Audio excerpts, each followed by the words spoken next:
Sebentar kita akan mengenal firman Tuhan, kita sambut dengan pujian, bukan barang fana. Haleluya. Kita sambut dulu, kita sambut Roh Kudus. Haleluya. Haleluya, haleluya.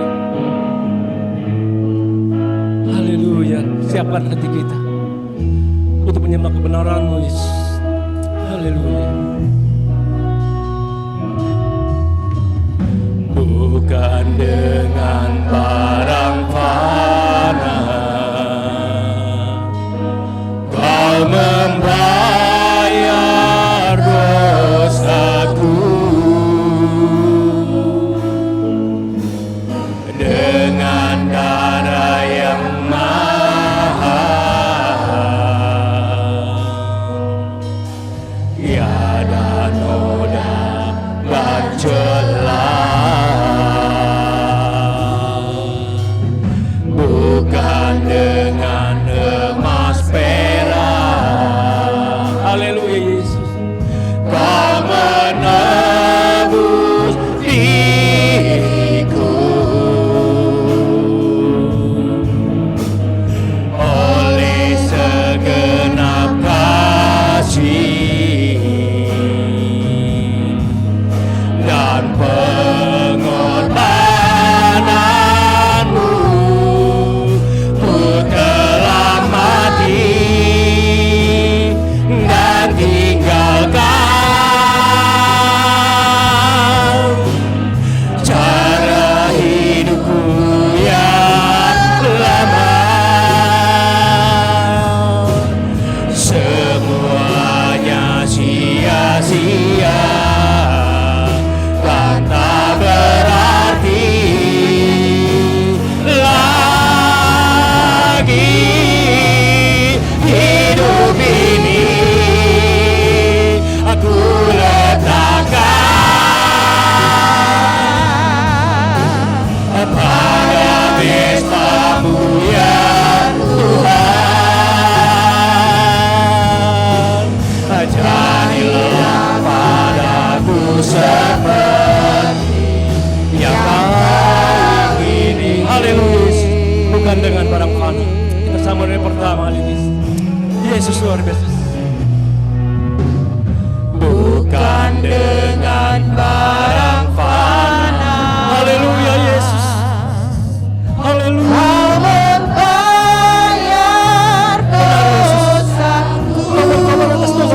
Yesus, haleluya, haleluya. Dengan darah yang mahal, Haleluya, haleluya. tiada noda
Bapa di sorga, kami bersyukur dan berterima kasih pada pagi hari ini kami ada di dalam rumah-Mu untuk menyembah Engkau, memuji Engkau, mendengarkan kebenaran firman-Mu.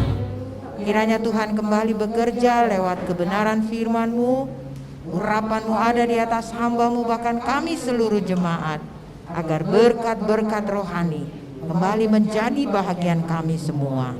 Terima kasih Bapa, dalam nama Yesus kami sudah berdoa dan siap diberkati dengan kebenaran firman-Mu. Haleluya. Amin. Puji Tuhan, silakan duduk. Selamat pagi saudara-saudara. Kita akan kembali melihat kebenaran firman Allah tentang 5 perintah Yesus, ya. 5 perintah Yesus. Di dalam Matius pasal yang ke-19, Injil Matius pasal yang ke-19 ayat yang ke-21. Matius 19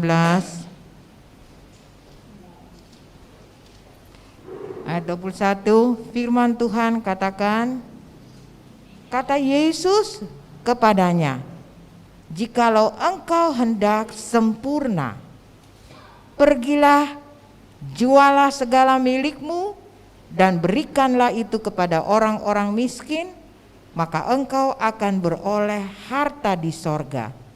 Kemudian datanglah kemari dan ikutlah aku. Nah, kita lihat bersama-sama bagaimana perumpamaan ini diberikan oleh Yesus tentang orang muda yang kaya. Dia bertanya bahwa apa yang dia dapat buat kepada Allah, apa yang dia dapat lakukan kepada Allah. Dan dikatakan tadi bahwa Yesus berkata, jikalau engkau hendak sempurna, ya, jikalau engkau hendak sempurna. Yang pertama di dalam bacaan kita yang kita sudah baca tadi dikatakan pergilah, ya. Pergilah. Saya kasih garis di sini dikatakan pergilah. Nah, saudara-saudara, kenapa Yesus berkata kepada orang muda yang kaya ini supaya pergi? Nah, ini berbicara dari zona nyaman yang dialami oleh orang muda yang kaya ini, karena dia memiliki harta yang banyak. Dalam masa mudanya dia menikmati hidup secara materi yang berkelimpahan. Nah, Yesus ingin ajarkan kepada dia untuk keluar dari zona nyaman itu, untuk keluar dari rasa nyaman yang dia alami secara materi, untuk memperlihatkan sesuatu yang rohani kepadanya. Nah, saudara-saudara, banyak kali dalam hidup kita juga sebagai anak-anak Tuhan, kita senang sekali tinggal di dalam zona nyaman. Secara materi mungkin kita rasa aman, secara materi kita rasa nyaman apa yang sedang kita jalani. Tetapi kita tidak menikmati atau kita tidak mendapatkan hal-hal rohani di dalam apa yang kita sedang jalani. Nah, kadangkala Yesus ingin mengerjakan sesuatu yang lebih buat kehidupan kita. Yesus ingin memperlihatkan bahwa hal-hal rohani lebih besar daripada perkara-perkara materi. Nah, keluar dikatakan pergilah, ya. Pergilah. Nah, zona nyaman itu juga berbicara daripada tinggal di dalam keinginan-keinginan daging yang menyenangkan kehidupan kita. Sehingga kadangkala kita rasa puas dengan apa yang kita sudah capai secara daging. Kita rasa puas dengan apa yang Tuhan berikan secara materi. Sehingga kita melupakan bahwa sebenarnya itu berasal dari Allah. Bahwa semua yang kita punya itu dari Allah. Tuhan mau supaya kita keluar, Tuhan mau supaya kita pergi, dikatakan keluar dari zona nyaman untuk selalu mencari hal-hal rohani. Kehidupan kita setelah diselamatkan, kita memiliki kehidupan jasmani tetapi juga kehidupan rohani. Kadangkala saudara-saudara, kita anggap bahwa kita memang harus memenuhi kebutuhan jasmani kita, dan itu memang benar. Tuhan bilang kalau malas, kalau tidak mau berusaha, tidak usah makan. Kita perlu perkara-perkara jasmani. Tetapi ingat, saudara sudah diselamatkan, berarti saudara punya satu kehidupan di luar kehidupan jasmani, yaitu kehidupan rohani. Sebagaimana kita memperhatikan jasmani kita dengan baik, lebih lagi kita harus memperhatikan hal-hal rohani di dalam kehidupan kita. Pergilah keluar dari zona nyaman, belajar untuk mengejar perkara-perkara rohani. Saudara, kadang-kala kan begini, kalau materi yang kita mau, yang kita butuhkan, kita berusaha sampai dapat. Nah sekarang saya balikan kepada hal-hal rohani. Apakah kita mau berusaha untuk mencapai yang lebih secara rohani? Kalau saudara belum dipenuhkan dengan Roh Kudus, pernahkah saudara berpikir supaya saya juga dipenuhkan dengan Roh Kudus? Saudara belum dilengkapi dengan karunia-karunia rohani. Apakah kita pernah berpikir supaya Tuhan penuhkan kehidupan kita dengan perkara-perkara rohani, karunia-karunia rohani? Sebab hal-hal inilah akan membawa saudara sampai ke surga. Bukan hanya sekedar percaya pada waktu pertama kali saudara kenal Dia. Bukan. Tetapi kehidupan rohani itu berkelanjutan. Perlu dikerjakan keselamatan itu. Mari kita rubah mindset kita, cara berpikir kita, keluar dari zona nyaman, keluar dari keinginan-keinginan dan keakuan kita secara daging, dan belajar mengejar perkara-perkara sorgawi, belajar mengejar hal-hal rohani. Kalau selama ini kita lengah dalam hal doa, perbaiki itu lagi. Kita lengah membaca firman, perbaiki itu lagi. Kita lengah dalam beribadah, perbaiki itu lagi. Kita harus introspeksi diri kita. Apakah yang rohani kita sudah buat yang terbaik? Apakah hidup rohani kita sudah terisi dengan baik? Sudah terpelihara dengan baik? Kalau belum, kita belajar, minta. Jadi selalu saya berkata begini, jangan terus minta materi. Belajar untuk minta. Tuhan penuhkan saya dengan kebenaran. Tuhan penuhkan saya dengan roh-Mu. Tuhan penuhkan saya dengan karunia-karunia rohani, agar kita kaya secara rohani di dalam Tuhan. Dan saya percaya saudara-saudara, bukan berarti materi kita tidak butuh. Kita sangat membutuhkan. Saya juga membutuhkan hal materi. Tetapi itu bukan utama. Saudara-saudara, minta supaya Tuhan penuhkan kita dengan perkara-perkara rohani. Robah cara kita berdoa kepada Tuhan. Belajar untuk keluar dari keinginan-keinginan kita yang membuat kita nyaman. Dan belajar untuk mengejar hal-hal rohani di dalam kehidupan kita, ya. Karena kadang-kadang saudara-saudara, hal-hal jasmani yang kita nikmati dalam hidup ini, atau perkara-perkara jasmani yang Tuhan izinkan kita miliki dalam hidup ini. Nah, kalau kita tidak bisa memanage dengan baik, kita tidak bisa mengatur itu dengan baik, itu akan menjerumuskan kita ke dalam hal-hal yang membuat kita bisa jatuh di dalam kehidupan rohani kita. Saudara-saudara, seringkali kan Bapak Gembala katakan bahwa tadinya berdoa, Tuhan saya kepengen punya mobil. Tuhan kasih mungkin, ya.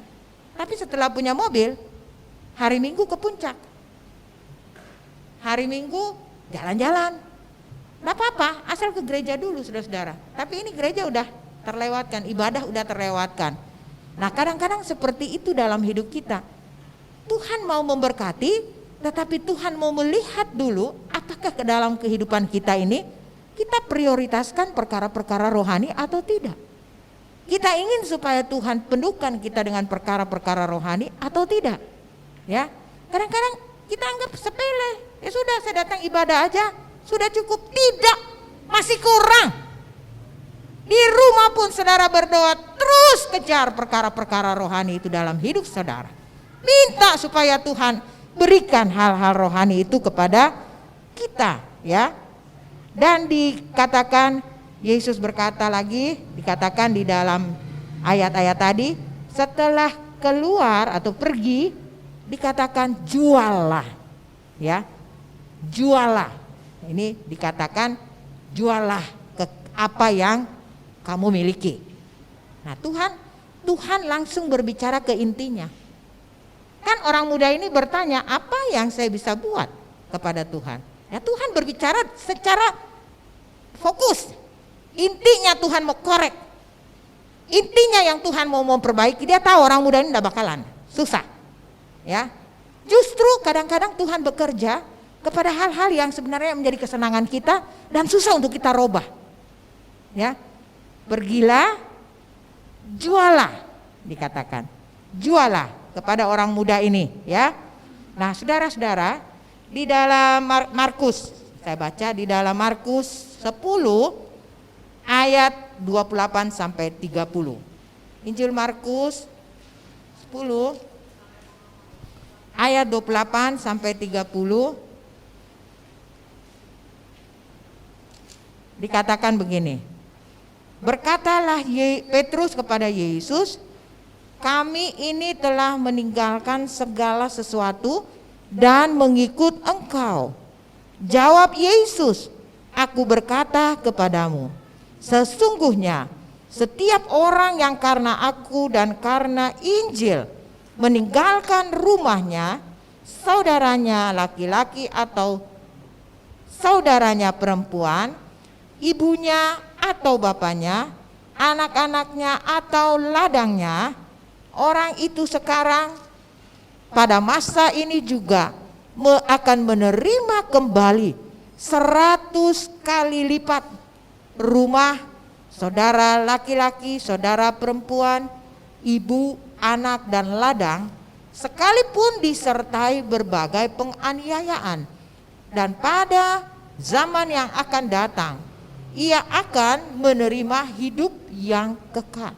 Nah, saudara-saudara, kita lihat bagaimana Tuhan mau mengajar, ya, orang muda ini, ya, menginvestasikan apa yang dia punya, menabur, belajar menabur, menginvestasikan, menyimpan, membuat itu berguna, ya saudara-saudara, ya, untuk hari depannya. Ya, untuk hari depannya, belajar untuk menginvestasikan apa keuntungan yang kita terima untuk kemuliaan bagi nama Tuhan, ya. Kemuliaan bagi nama Tuhan. Nah, saudara-saudara, kita lihat bagaimana pembacaan kita tadi. Petrus katakan, tadinya sebelum saya menjadi muridmu, saya memiliki pekerjaan yang bagus, ya kan? Memiliki pekerjaan yang bagus. Saya harus tinggalkan. Di situ saya mendapat banyak keuntungan. Kan Petrus atau Simon Petrus ini terkenal sebagai nelayan yang tangguh, nelayan yang luar biasa, ya, terkenal di zamannya. Nah, itu dia tinggalkan. Dikatakan dia tinggalkan semua yang dia miliki untuk mengikut Yesus. Tuhan katakan, apa yang sudah ditinggalkan karena dia ingin mengikut Yesus, itu bagaikan dia menginvestasikan. Dia menanam modal supaya kehidupannya secara rohani bisa berguna, ya. Kehidupan rohaninya menikmati perkara-perkara yang luar biasa dari Tuhan. Nah, dikatakan akhirnya kembali apa yang kita tabur, itu juga kita tuai. Nah, sekarang kalau saudara tidak setia kepada Tuhan, kalau saudara tidak benar-benar mencari hal-hal rohani, menanam itu di dalam kehidupan kita, ya, saya mau nanya, saudara bisa bertumbuh tidak? Tidak. Secara rohani pasti tidak ada pertumbuhan karena saudara tidak menabur. Saudara tidak menaruh bibit. Saudara tidak memberikan atau menanamkan sesuatu di dalam kehidupan saudara. Tidak. Bagaimana kita mau menuai, saudara-saudara? Jadi harus ada taburan. harus ada yang kita tabur, harus ada yang kita tanam. Dikatakan ya, dikatakan pergilah, jualah. Nah, jualah, berilah yang terbaik buat Tuhan. Belajar saudara-saudara, ya, untuk melakukan, menanam perkara-perkara rohani di dalam kehidupan kita. Sebab itu ada hubungannya dengan kekekalan. Ada hubungannya dengan kehidupan yang kekal, dikatakan ya. Di dalam ayat yang tadi kita baca dikatakan, dan pada zaman yang akan datang ia akan menerima hidup yang kekal. Apa yang dia tanam sekarang, dia akan tuai nanti. Ya, dia akan tuai nanti. Dan yang dia tuai adalah kehidupan kekal. Dikatakan, dia berbicara kepada Petrus, nanti kamu akan menuai kehidupan yang kekal. Nah, bagaimana kita bisa menuai kehidupan yang kekal kalau tidak dari sekarang kita menanam perkara-perkara rohani dalam hidup kita? Ya, belajar untuk berdoa dengan tekun, belajar untuk membaca firman dengan tekun, ya, belajar untuk beribadah dengan tekun. Itu saudara sedang menanam. Satu waktu kehidupan rohani kita bertumbuh dan kita akan menuai. Saudara-saudara, Matius 6 ayat 33 katakan, cari dahulu kerajaan Allah dan kebenarannya, maka Tuhan akan memberi yang materi buat kita. Tuhan akan limpahkan secara materi buat kehidupan kita. Jangan kita balik, ya, jangan kita balik. Kita cari dulu hal-hal rohani, perkara-perkara rohani. Penuhkan kehidupan saudara dengan perkara-perkara rohani, maka itu akan membawa saudara kepada kekekalan, kehidupan yang kekal. Minggu lalu dikatakan oleh Bapak Gembala, kita tidak menganut pemahaman predestinasi, ya, yang berarti satu kali selamat sudah, ya, tidak. Ada ayat yang mengatakan keselamatan kita harus kerjakan. Enak aja, saudara percaya terus sudah. Saudara mau berbuat dosa apa-apa, kan saya sudah percaya, saya sudah selamat, saya pasti masuk surga. Surga tidak. Keselamatan yang kita terima kita harus kerjakan, ya. Aliran Pantekosta tidak seperti itu. Kita percaya bahwa kalau kita mau sampai kepada kehidupan yang kekal, kita harus mengerjakan apa yang Tuhan sudah percayakan dengan sungguh-sungguh, ya. Nggak bisa itu satu kali selamat tetap selamat. Nah, enak aja, saudara. Saudara percaya, udah percaya mau berbuat dosa apapun tetap kita harus surga kok, kita udah percaya. Tidak, semua kita harus kerjakan. Sebagaimana kita hidup dalam dunia ini, kita harus bersusah-susah untuk mencari nafkah karena kita punya jasmani harus dipenuhi. Nah, begitu juga dengan hal-hal rohani, ya. Selama kita masih ada di dalam dunia ini, kita harus mengerjakan apa yang Tuhan sudah percayakan. Keselamatan itu kepada saudara, supaya benar-benar itu akan membawa saudara kepada kekekalan. Dikatakan ya, jualah, belajar untuk menginvestasikan apa yang saudara miliki. Di sini berbicara saudara-saudara, bukan kita harus banyak memiliki dan memberi yang banyak, tidak. Waktumu saudara bisa investasikan. Kalau saudara ada berkat, ada harta, saudara bisa menginvestasikan untuk perkara-perkara rohani. Tergantung, banyak hal yang kita bisa buat dan belajar melakukan itu dalam kehidupan kita. Dan Yesus berkata lagi, berikanlah kepada orang-orang miskin, ya, dikatakan. Dalam bahasa Inggrisnya dikatakan giving back, ya, giving back, berikan kembali. Ya, berikan kembali. Jadi apa yang kita terima kita kembalikan. Kemana? Kepada orang-orang yang membutuhkan.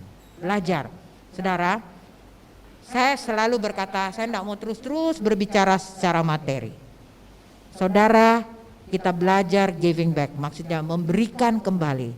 Sekarang begini, secara rohani pun kita belajar untuk memperhatikan saudara-saudara kita, mendoakan saudara-saudara kita yang lain, ya. Jadi jangan konotasinya materi terus. Oh, saya kan nggak punya duit banyak, Bagaimana saya mau memberi? Bagaimana saya mau memperhatikan orang lain? Kasihmu dapat menjangkau orang lain. Cintamu dapat menjangkau orang banyak. Ya, jangan terus kita berpikir, oh harus punya materi banyak baru kita bisa berbuat baik. Tidak. Ya, perhatian kita, kasih kita, ya, perhatian kita yang sungguh. Kenapa? Oh mungkin sekarang, oh ini orang kenapa ya dia nggak datang-datang, mungkin dia punya masalah. Kita bisa doakan, belajar, ya, giving back. Apa yang Tuhan sudah kasih, kita kembalikan. Kembalikan dengan apa? Memperhatikan saudara-saudara kita yang membutuhkan, ya. Kalau saudara punya materi, saudara bisa beri. Tapi kalaupun tidak, ya, saudara bisa beri perhatian saudara, ya. Sehingga benar-benar kita dapat menikmati, ya, apa yang Tuhan ingin kita lakukan kepadanya. Di dalam Matius pasal 19 ayat 21, coba. Matius 19 ayat 21. Firman Tuhan katakan ayat 21.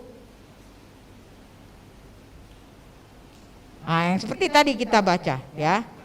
Kata Yesus kepadanya, pergilah, jual apa yang dikatakan itu, dan kita harus kerjakan, berikan kembali kepada Tuhan, mengembalikan dengan tulus kepada Tuhan, ya. Berikan apa yang kita bisa berikan. Saya katakan tadi, ada rasa kepedulian. Ini sekarang perlu banget loh, saudara-saudara. Anak-anak Tuhan harus belajar untuk peduli. Kembali lagi, saudara, mungkin saudara tidak punya materi untuk memberi kepada lain orang. Kasihmu, cintamu, perhatianmu dapat saudara berikan kepada lain orang. Kepedulian, saudara-saudara, kepedulian. Memang yang kita lihat, orang berlomba-lomba untuk berbuat baik, memang bagus. Tapi sekarang kembali lagi, berbuat baik untuk apa? Iya kan? Berbuat baik supaya, oh saya dikenal orang. Berbuat, kan sekarang begitu kita lihat, apalagi kan seperti begini, keadaan seperti gini, orang memberi ini, memberi, tapi apa maksudnya? Anak Tuhan jangan seperti itu supaya dikenal, disorot, enggak, jangan. Kita peduli, kita mempedulikan orang lain karena firman Tuhan mengajar itu, ya. Karena itu adalah pelajaran yang diberikan oleh Tuhan. Peduli, tidak usah jauh-jauh, satu dengan yang lain di antara kita. Tidak usah terlalu jauh, banyak di sekeliling kita juga yang susah, ya. Banyak di sekeliling kita, banyak jemaat juga yang membutuhkan perhatian kita, kepedulian kita. Tidak usah terlalu jauh-jauh, yang ada di sekeliling kita. Supaya kita belajar untuk melakukan apa yang Tuhan mau. Orang muda ini diajar untuk peduli. Kita mau diajar oleh Tuhan untuk peduli, saudara-saudara. Jangan, saya diberkati, sudah, itu berkat buat saya. Jangan. Kalau toh saudara diberkati, jadi berkat juga buat lain orang, ya? Supaya kita terus menerus itu. Tuhan mau kita hidup seperti itu. Tuhan kasih, kita juga kasih, ya, kepada lain orang. Kepedulian itu sangat penting. Nah, orang muda ini Tuhan ajarkan supaya memberi, belajar peduli.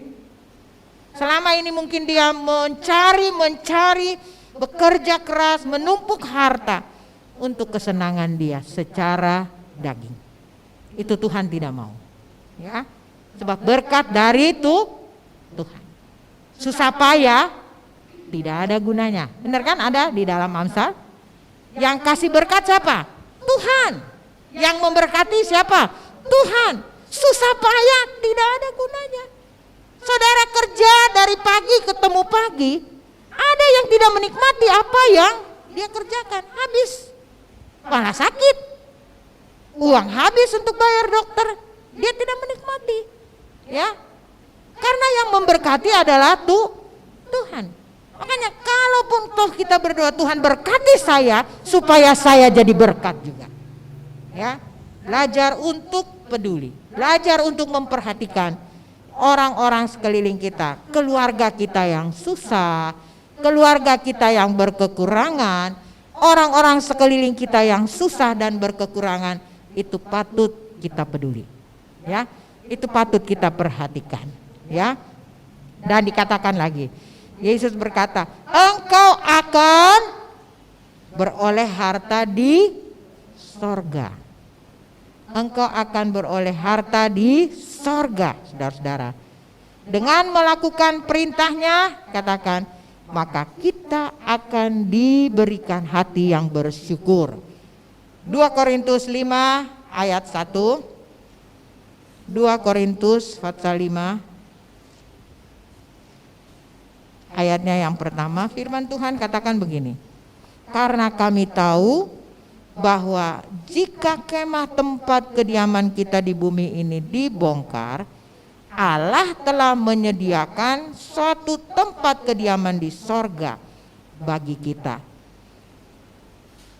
Suatu tempat kediaman di sorga dan suatu tempat kediaman yang kekal yang tidak dibuat oleh tangan manusia. Ya, memperoleh harta di sorga. Ada tempat buat kita di sorga. Ya, diingatkan kepada orang muda ini bahwa kalau kamu melakukan perintah-perintahku, maka kamu akan memperoleh tempat di sorga. Saudara, sorga itu bukan cerita kosong. Sorga itu satu kenyataan. Saudara-saudara, ya. Dikatakan kamu akan memperoleh tempat di sorga. Sekarang kita mau punya tempat di sorga, tapi kita tidak berbuat apa-apa. Bisa sampai nggak, saudara-saudara? Diem aja. Kita tidak banyak-banyak, ini bodoh amat. Yang penting saya selamat. Orang lain bodoh amat. Keluarga bodoh amat. Enggak juga. Ya. Tuhan sudah sediakan, dikatakan, tapi kita harus melakukan perintahnya. Sehingga kita akan memiliki tempat itu di sorga. Ya. Kalau kemah tempat kita berdiam di bumi dibongkar, dengan kata lain, kalau sampai kepada kematian nanti, kalau sampai pada akhir kehidupan nanti, tidak apa-apa, sebab kita punya satu kehidupan di sorga yang Tuhan sudah sediakan.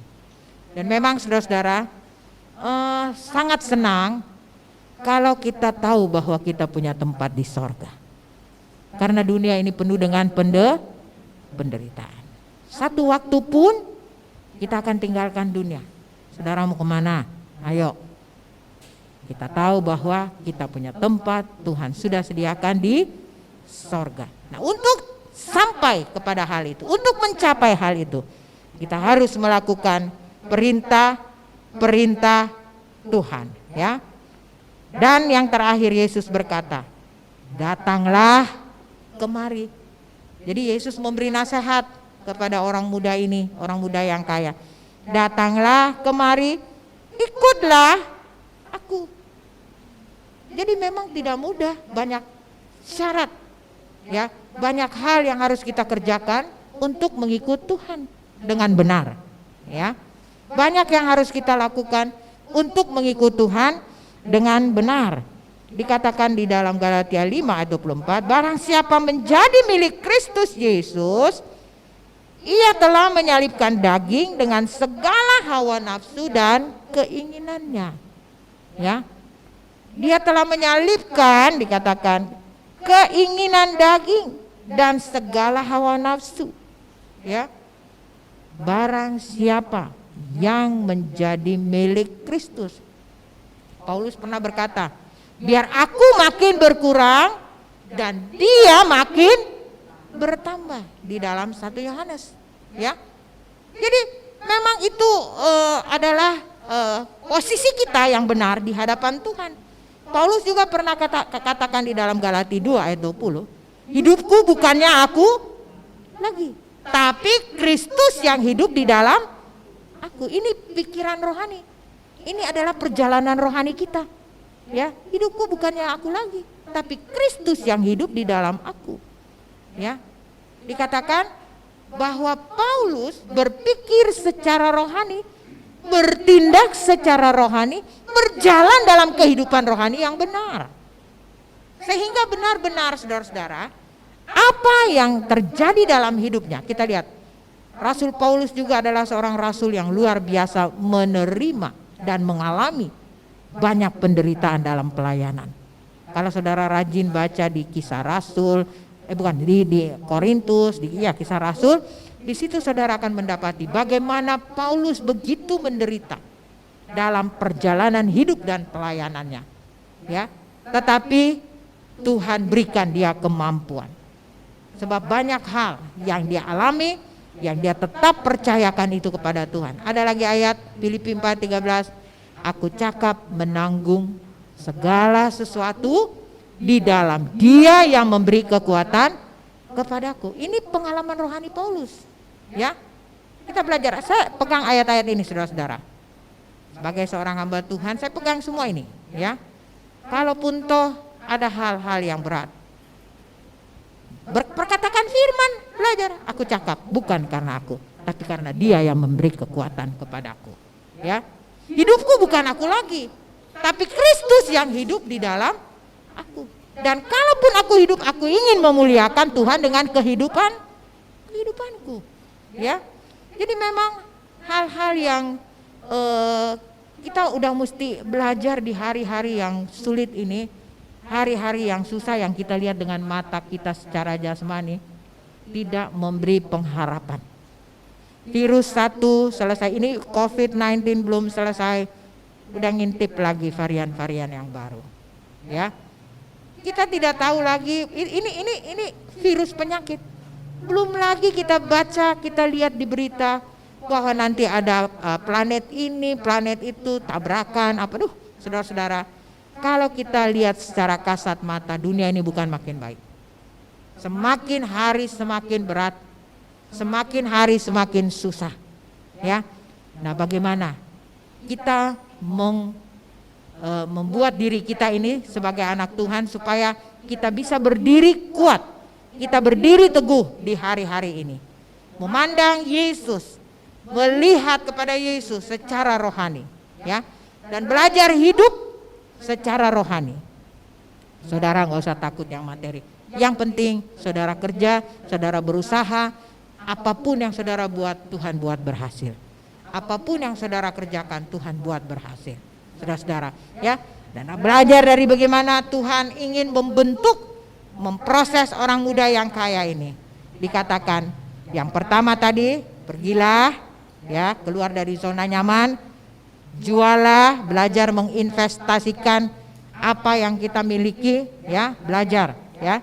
Dikatakan lagi, berikanlah kepada orang-orang miskin.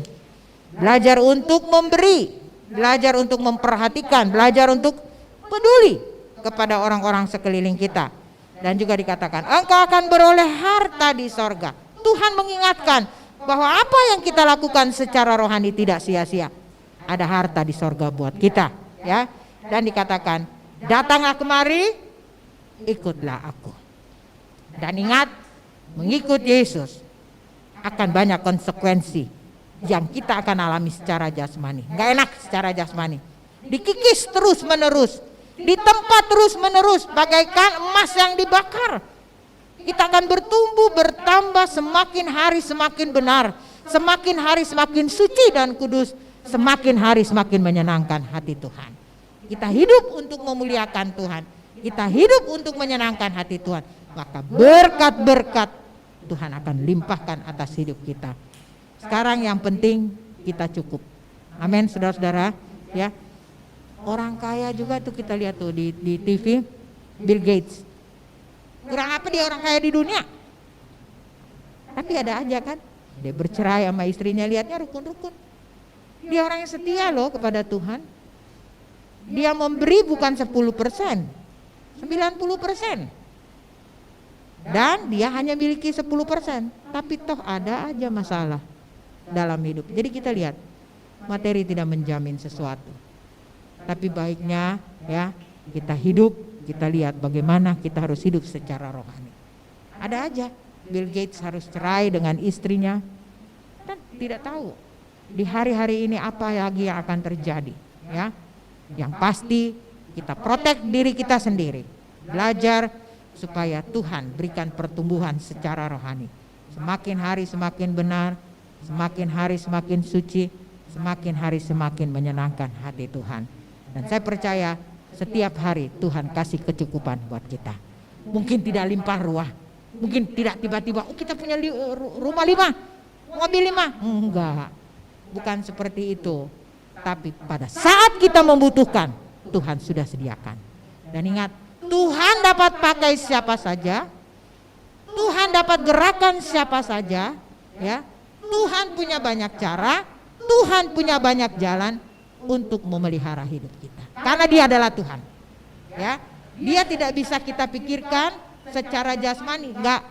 Tuhan tidak berkekurangan, Tuhan punya semua. Kita bergantung kepada Tuhan, berarti kita selalu diberkati. Setiap hari cukup, ya.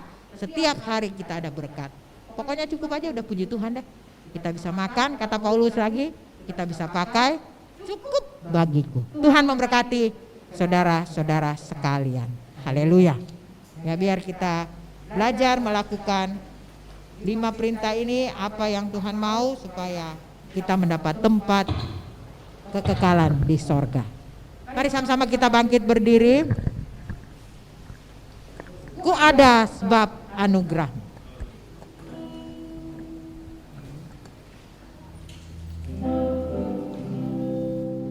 Ku ada sebab anugerah-Mu. Ku ada karena kasih-Mu, Tuhan Yesus. Ku berterima kasih buat kasih rahmat-Mu. Ku ada sebab anugerah-Mu. Ku ada karena kasih-Mu, Tuhan Yesus. Ku berterima kasih buat kasih rahmat-Mu. Terima kasih. Terima kasih Yesus.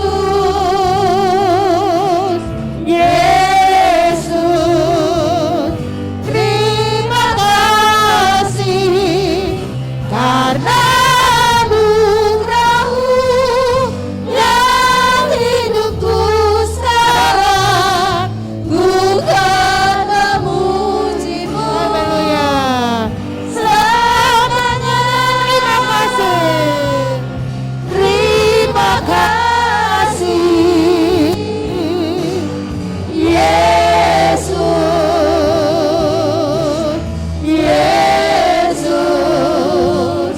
Terima kasih karena anugerah-Mu yang hidupku sekarang. Ku kan memuji-Mu. Sekali lagi, terima kasih. Oh, terima kasih Yesus. Haleluya. Yesus. Terima kasih karena anugerah-Mu yang hidupku sekarang. Ku kan memuji-Mu selamanya. Haleluya, haleluya. Karena anugerah-Mu Tuhan hidup. Karena anugerah-Mu kami ada sampai saat ini di hadapan-Mu. Karena anugerah-Mu kami diberikan kecukupan. Karena anugerah-Mu kami dapat beribadah kepadamu. Terima kasih Tuhan, kami hidup karena anugerah Tuhan. Kami ada sampai saat ini karena anugerah Tuhan. Dan kami mau belajar untuk menghargai semua itu. dengan selalu mengisi kehidupan kami dengan perkara-perkara rohani, memenuhi, melengkapi kehidupan kami dengan perkara-perkara rohani. Sebab di balik semua itu ada kekekalan, ada kehidupan yang kekal, dan tidak sia-sia pengiringan kami kepada Tuhan. Terima kasih Tuhan, berikan kami pengertian tentang kebenaran-Mu. Roh Kudus terus bekerja dan berkarya lewat kebenaran firman-Mu di dalam hidup kami. Engkau proses firman-Mu di dalam hidup kami, sehingga semakin hari kami semakin hari semakin benar dan berkenan di hadapan-Mu. Teguhkan kami dengan firman-Mu, kuatkan kami dengan firman-Mu. Di dalamnya nama Tuhan dipuji-puji dan dipermuliakan. Dalam nama Tuhan Yesus kami sudah berdoa dan menerima kebenaran firman. Haleluya. Amin. Kita nyanyikan doa yang biasa, kembalikan kepada Bapak Kepala. Kiranya Engkau memberkati aku berlimpah-limpah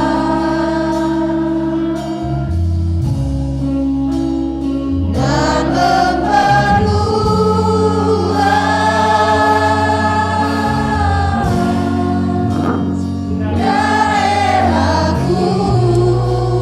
Haleluya, haleluya, haleluya. Terima kasih Tuhan.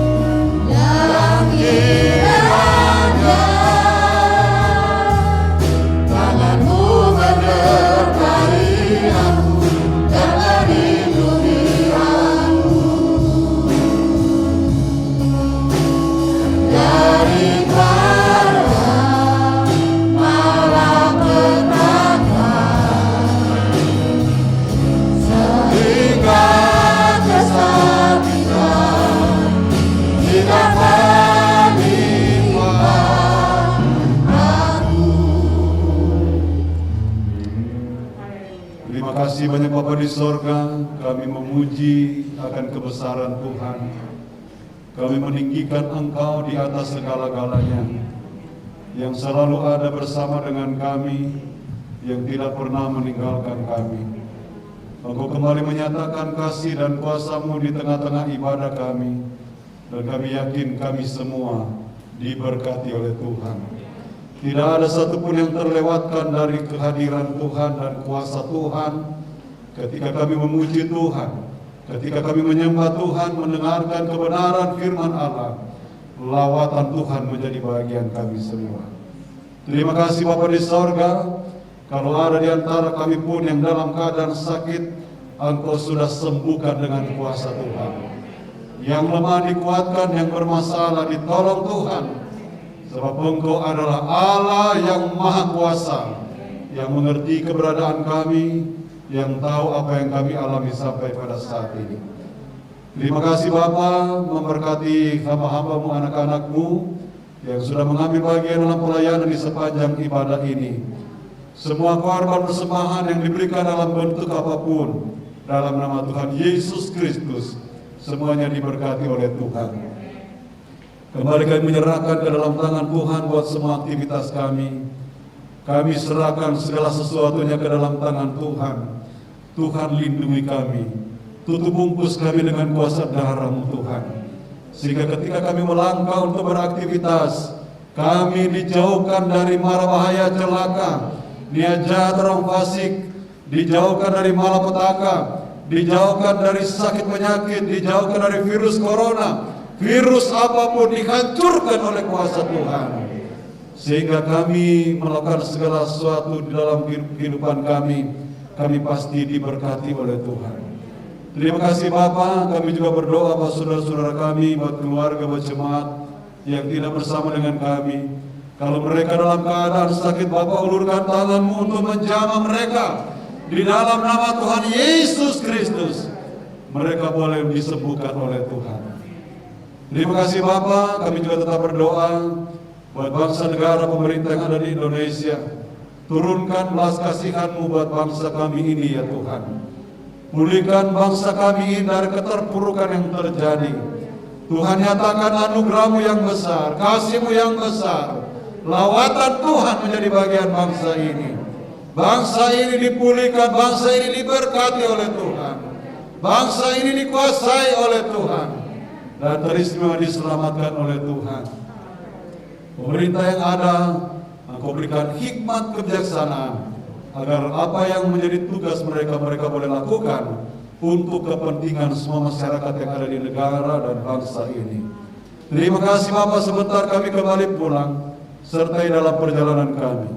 Jauhkan, hindarkan dari hal-hal yang tidak diinginkan, tibakan dengan tidak satu barang apa-apa. Terima kasih Bapak, dan pada akhirnya jemaat yang dikasihi Tuhan, pulanglah dengan berkat daripada Allah Bapa, cinta kasih dari Tuhan Yesus Kristus sebagai Allah Anak, persekutuan Allah Roh Kudus menyertai kita sekalian, menuntun, menghibur, menguatkan, bahkan meneguhkan iman percaya kita, mulai pada saat siang hari ini sampai selama-lamanya. Tuhan Yesus datang kembali pada kali yang kedua. Dengan pengucapan syukur, kami sudah terima berkat-berkat dari Tuhan, dan kami akhiri ibadah kami pada saat ini. Kami alaskan hanya di dalam nama Tuhan Yesus Kristus. Haleluya. Dan kita semua berkata amin. Tuhan memberkati kita semua. Puji Tuhan.